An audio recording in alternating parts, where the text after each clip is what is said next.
Well, good morning, everyone. I'm Jan Erickson from Stepping Aside, and welcome to Somewhat Daily Tarot and Rune. I'm dropping cards already for the ninth day of October 2019. Well, if this is your first time here, welcome. Yes, I drop cards. It happens. I do this in the dark by candlelight. Although I have my Halloween lights up now, so it is my favorite month, you know. I was born in October. This Sunday is my birthday, so it's also the full moon, which is cool. I guess it's in Aries. I guess it turns full at 2:08 p.m. my time here on the West Coast. I'm in Oregon, so we're still on Pacific Daylight Time. I guess they're talking about removing that whole going back an hour and going forward an hour thing. I think that I know Arizona doesn't do it, and I think maybe Washington's thinking about it, and California might be too. I don't know. Usually, when one state does something on the West Coast, the others follow. And sometimes it's Washington. You know, Washington started with cannabis, and then Oregon, and then finally California did legalized recreationally. So, but it always seems to happen. It'll start with one, and then the others just sort of follow. But I heard that our legislature was looking at that of just removing it. So I don't know when that's going to happen or if it's going to happen. I wish it would, though. I don't like this, back and forth business. I don't know why. Just pick a time and stick with it, and we'll find a way to cope. I mean, Arizona does fine. I realize they don't really have much in the way of seasons down there, but so maybe it's easier, for states like that. I don't know, but I don't, so it's dark at different, I don't understand it. I guess it was a farming thing or something, but I don't know. I think farmers are tougher than that. I don't know. They're having to cope with so much right now. It's just amazing what they're having to deal with, and heartbreaking, all at the same time. Well, we have a moon in Pisces in the fourth house right now, at least during this hour anyway, suggesting that we're going to feel emotions deeply, a little bit of empathic awareness maybe. Being in the fourth house, you're looking still at issues of residence and feeling secure in your residence, or maybe you don't mind change, and you like, changing residences all the time. When I grew up, my family did that. We moved around. We had different homes, and, we lived in 3 different states, and not really sure why, but we did. And started out in California, went to Alaska, ended up in Oregon. And I don't know, my whole life, though, has not been that unstable. We bought this, I got married in I graduated from college in 79, got married or 78 rather, got married in 79. We had our first child in 80, our second in 82. We moved here to this place in 81. And so, we're very, I don't know, we're just really stable people. My husband grew up, in basically the same place. So I don't know why we've just sort of, maybe I craved, just one place to live because I didn't have that growing up. I changed schools a lot, so a lot of instability there. So I kind of identify with this whole fourth house issue and change. I think that it was just probably driven by my father, but and he's sort of on the cusp between Scorpio and Sagittarius, so that kind of tells you there that Sagittarians like to wander sometimes, and Scorpios are intense. So I don't know, intense movement. I don't know. But the Sun and Mars are still in the 11th house in Libra, talking about harmonious relationships there, and just again be careful with Mars, so that if somebody make sure people want you to be the leader before you just jump in feet first and decide that that's what you are in any group setting. Venus moved into Scorpio, so there you're looking at also the 12th house here. There you're looking at a soulmate level of harmony, so pretty intense. It's just not, oh, you're my friend. It's just, you're my friend. And boy, if you're not, you're in trouble. So it's one of those things. 12th house, still comfortable with the unknown and all of that. Mercury and Scorpio in the 12th house, again, intense communications. Let's see, what else did I have jotted down? That was actually from yesterday, but it's still true today. So again, that's also going to suggest to you that you want to be diplomatic. Interactions with others, both Mars and Scorpio influence there. You just want to be a little careful today with your interactions with others, and try to come from a place of respecting individual differences. Not everything has to be your way. People can have their own viewpoints. They don't have to necessarily align with yours. That's okay. We're all here to explore, and it can't all be one way. So anyhow, I think that's it for the astrological stuff. I hope everybody had a good day yesterday. And I think we had all soul archetype cards yesterday. Let's see what we get today. It was all majors. So that was interesting. Was it all majors? Yes. And then the day before I had, I think, 2 majors and a court card. Oh, I'm having an interruption in power here. Oh, fun times. It's always nerve-wracking when that happens. It's like, okay, what's going to fail? Anyhow, let's go ahead and take our first card and see what we have for today.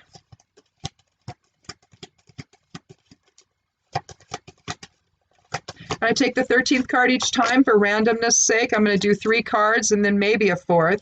Well, we start out with the Fool. Card 0 of the major arcana, so I don't know, another soul archetype card. We're taking a leap of faith today into the unknown, into the abyss, or down through the abyss, I should say. Let's do another card. Oops. 10, 11, 12, 13. Sometimes I drop them. Well, we have the 9 of Pentacles. So a little bit of completion aligning with today. I love that particular card. I'll show you the cards here after I pull the next one. We'll go through them. Take a look at what we have.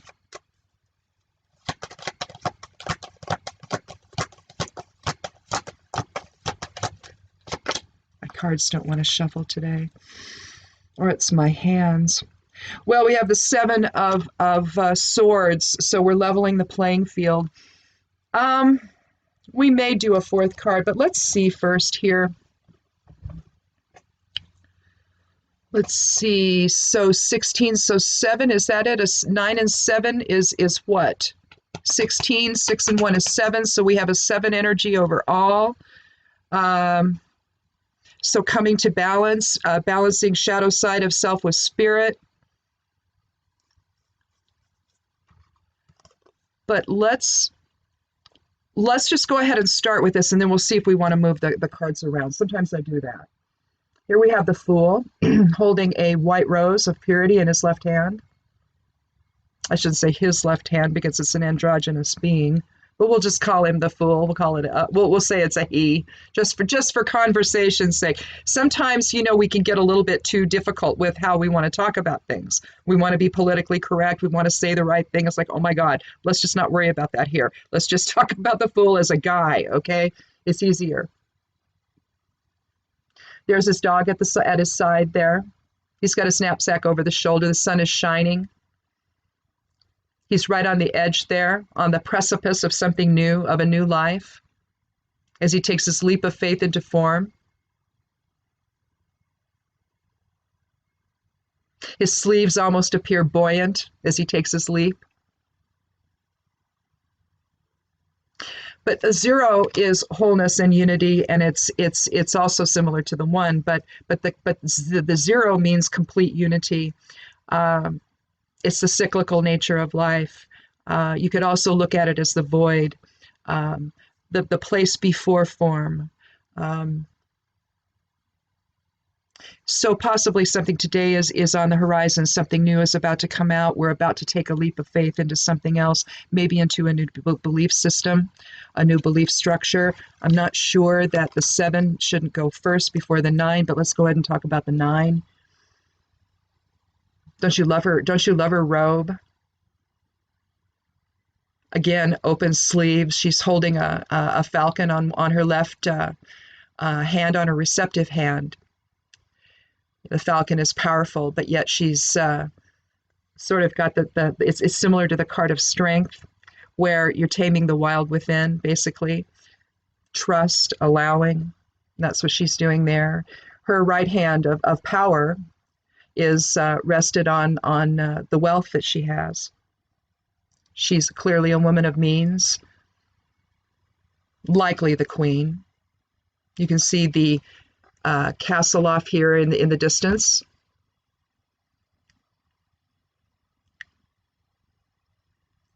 This is a woman with a very active, settled life, active but settled life. She's gaining income and wealth, legacy. You could almost say legacy as well.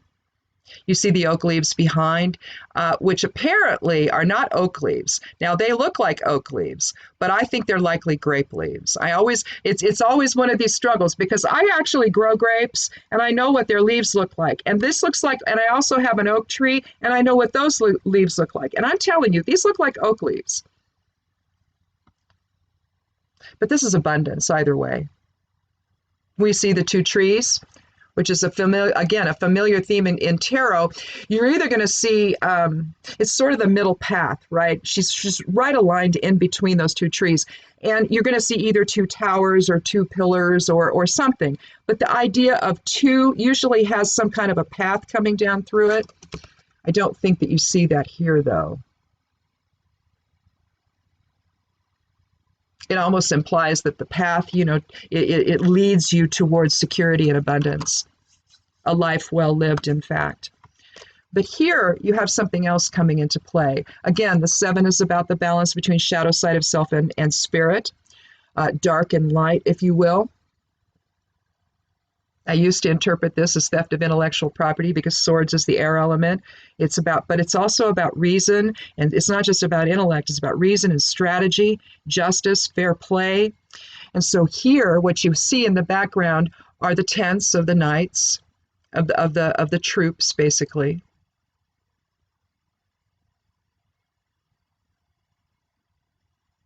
And I want to take a look at what's over here, so let me get my magnifying glass out here.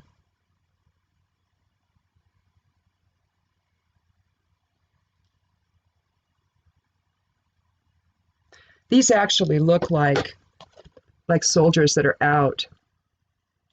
Over here, you see over here and right here, those are actually people.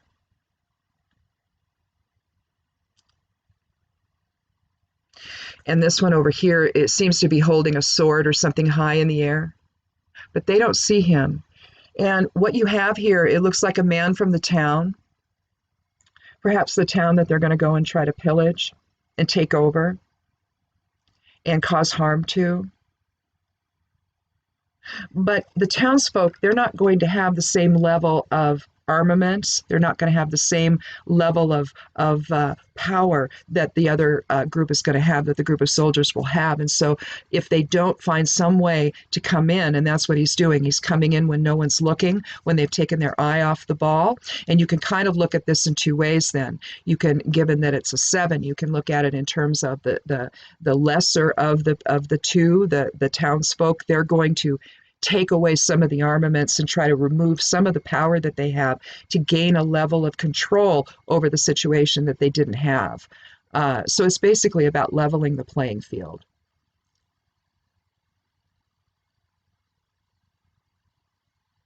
I think we need to do a 4th card.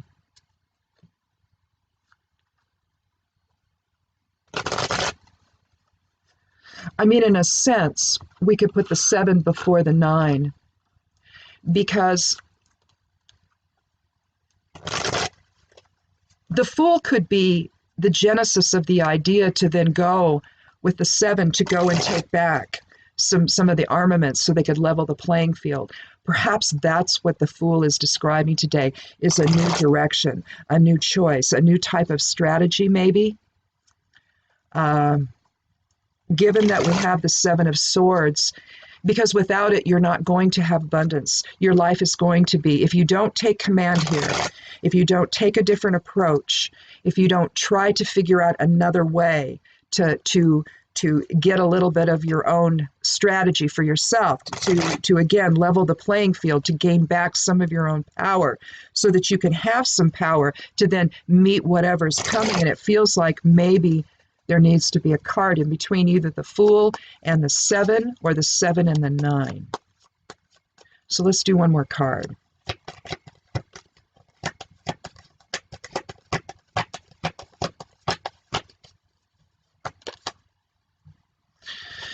Yeah, okay, so we know the catalyst now. Excuse me. We have the 3 of Swords. We have some betrayal. And you can see that these cards are rarely only one suit or one element. Now here you have both emotions, so that's the water element, and you also have the air element, which is intellect. And so what you have is this happening. You've got a couple people trying to undermine the person in the center. You can see that those swords cross behind the center one. And so you've got some jealousy, some envy, some gossip or some betrayal of some kind, and it's happening behind the scenes. Now, you could then say that begins the reading. Then we have the Fool that comes into play, who's going to take a different direction here. Is dealing with the situation where, we don't really know what's going on. It's very upsetting. We know something's happening. You can think of this maybe as a drama triangle. So something is happening, but you don't have all the facts. You don't have, everything that you need. And so you think about it and you decide, I'm going to step outside my comfort zone and maybe take a little bit of a risk, right? And I'm going to take that leap of faith and I'm going to try something else. That's the Fool. And then we come to the 7, where maybe we're going to start looking at maybe the facts of the situation. And maybe in the past we weren't so sure we wanted to do that. Maybe we thought that the facts weren't real and we weren't certain about it. But now we know that we're going to have to look at something. Something is going on behind the scenes. Something is that involves deception on a very grand scale, because we see the Fool next. Okay, so that indicates that's a card of the major arcana. That's a soul archetype. So something needs to happen on the soul level. Either soul needs to come in and higher self needs to guide the situation, which is likely what needs to happen, because here this is ego at work, is it not? But here a card of Spirit comes in and says, hello, I'm here. Time to look at this a little bit differently. And don't allow the deception to cloud everything. Listen, look, you might look at things that are the information that's coming out, and you may need to decide, okay, yeah, that just couldn't possibly be true, or some other facts have come out that prove that part's not true. So you're going to have to be looking at different things, and that's what the 7 is telling us. In a sense, he's choosing his facts, right? He's choosing what makes sense to him. The strategy, in a sense, in this case, that makes sense to him. So you start to figure it out, and maybe you start to do things in a way, again, outside your comfort zone, taking a leap you might not have thought of taking before. And so you step outside that comfort zone and you take a different approach to whatever this betrayal has been. Or maybe you develop another belief system surrounding it. Maybe you understand that you've been deceived, and now you've got to start looking at the truth. Because otherwise, we're not going to have a settled life. We're not going to live in abundance with one another, let alone with ourselves. It's just not going to happen. There's been too much of a shift in our lives, and too much of our security has been threatened by whatever deception is going on here. And so again, new thinking,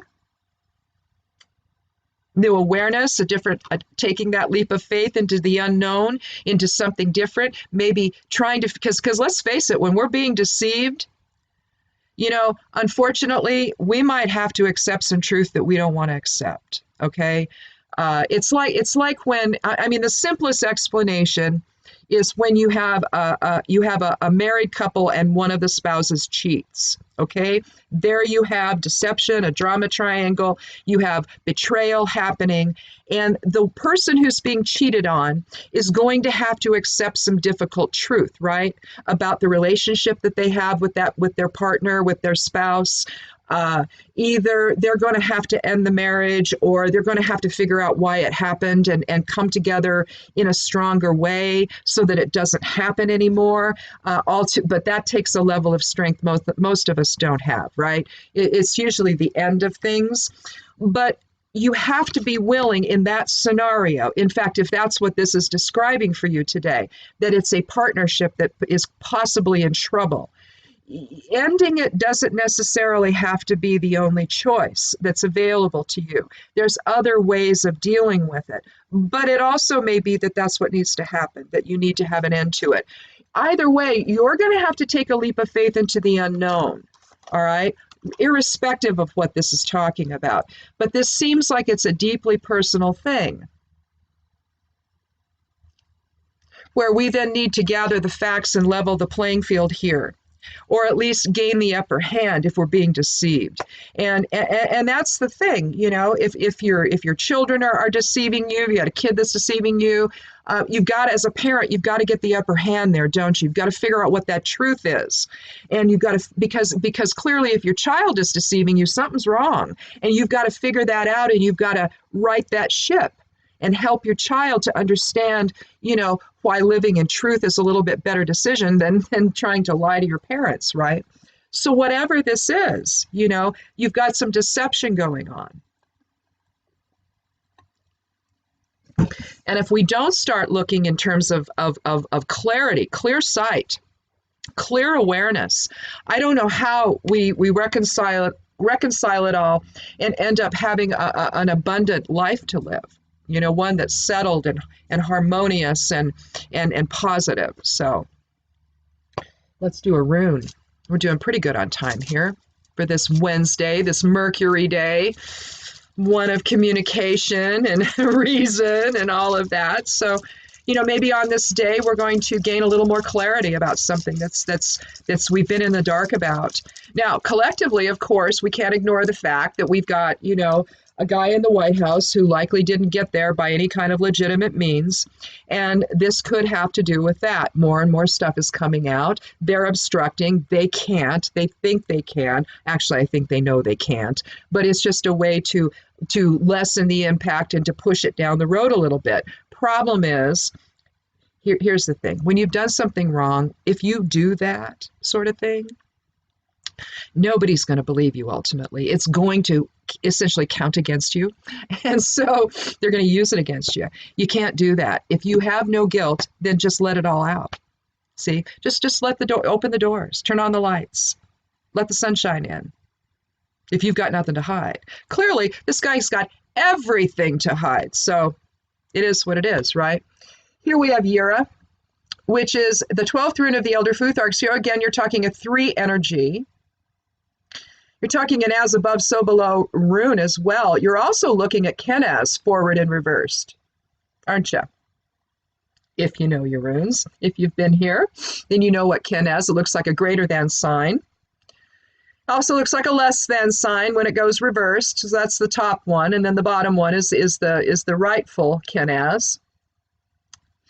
But here we have energy. It's an energetic exchange, all right? It's energy moving through the body, coming down from spirit. The light turned inward, the light turned outward. Kenaz is the torch. So soul expressing inward, soul expressing outward. But it's all higher self energy today with this rune. Informing the ego, informing physical form, informing the personality. We don't have a balanced energetic exchange here, do we? This one's more heavily weighted on deception.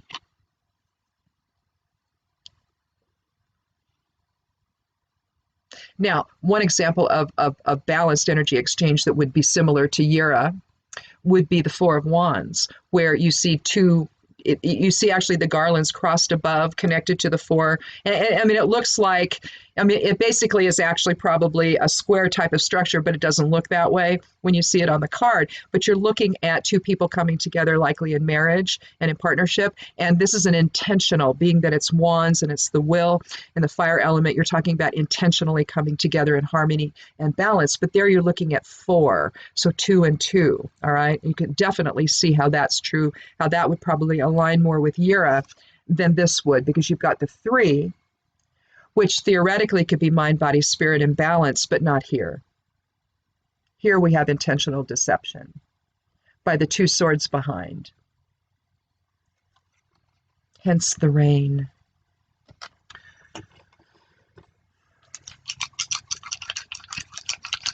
I think also the 7 is also an example of Yura, because there you're bringing, you know, the shadow side of self in, balancing dark with light, balancing shadow side with spirit, trying to level that playing field, trying to bring things to balance. When you see the 7, you have to think the scales. You also think Libra, the month we're in now, the sign we're in now. And you think of it in terms of 3 and 3 being the scales, and then the 4th position being the resting point. Think the 4th cosmic ray, harmony through conflict. And what that just basically means is, you know, you're going to basically swing back and forth, you know, trying to figure it all out. And eventually you'll figure it out, and there's your resting point. So there's your harmony. But let's go ahead and do the geomancy rune and end with that. If you have not seen that before, go over to the blog, my blog, Stepping Aside, over at imsteppingaside.com, and you'll see the geomancy reading for the month. Just kind of look around there. This is the 9th day, so it's been up there for a little bit. But basically what we have here, oh, do we have Tristitia? Phonetically Tristitia. Means loss of something. I'll draw that out for you so you can see what that looks like.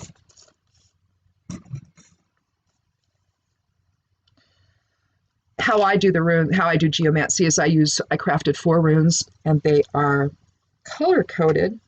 Well, I lost one here. It's in my, did it fall on the floor? Probably. If I do this, I bet I'll find it. Nope. Oh, there it went. Okay. As long as I know where it is. There it is.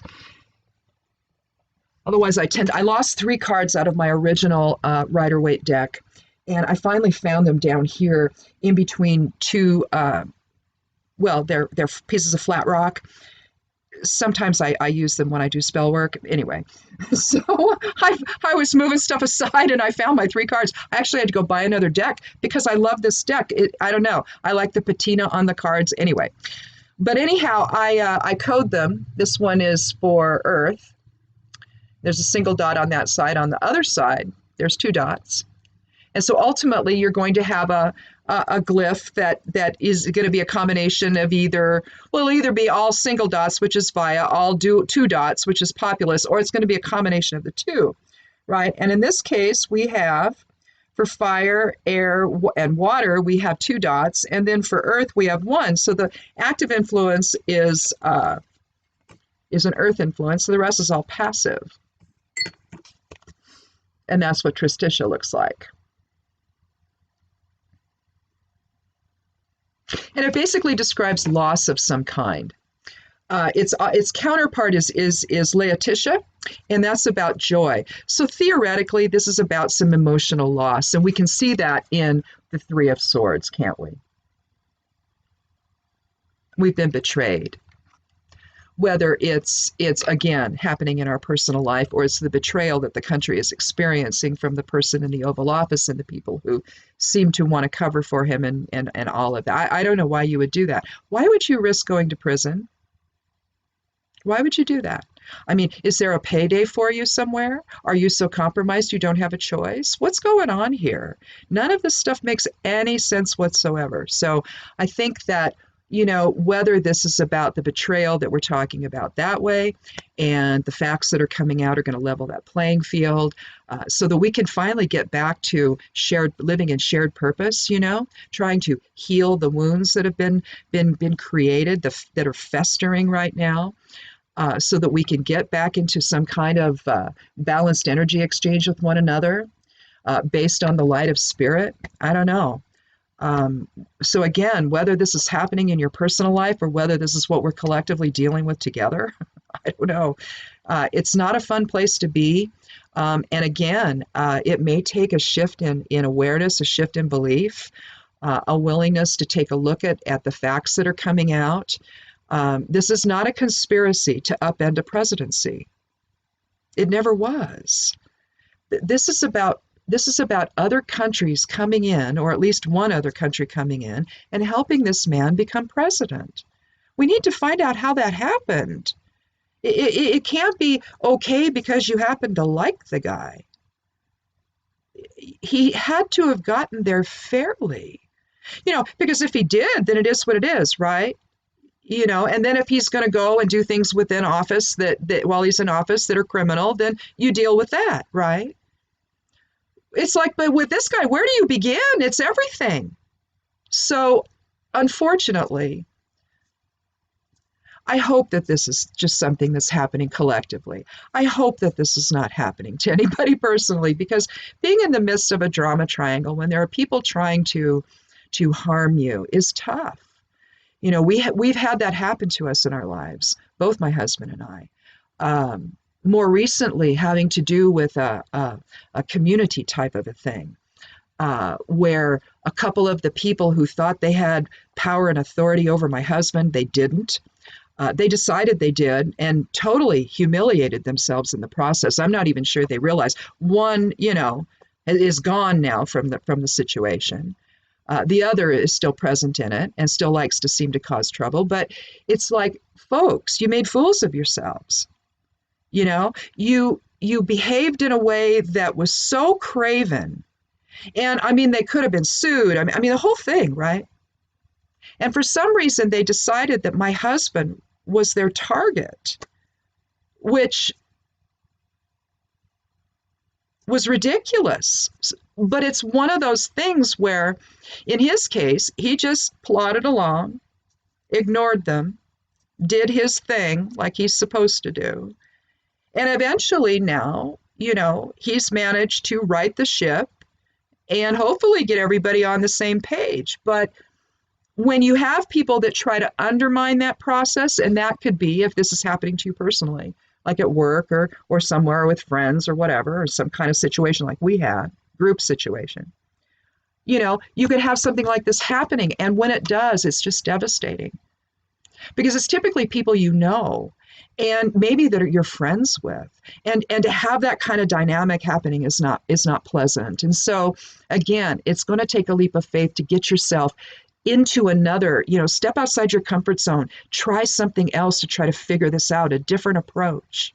If you stay within the drama triangle, try leaving it. In other words, do the opposite of what you typically do, and you might find a better solution, right? And again, it also may involve accepting some things that you might not want to accept about that situation. Some truth, may be found here.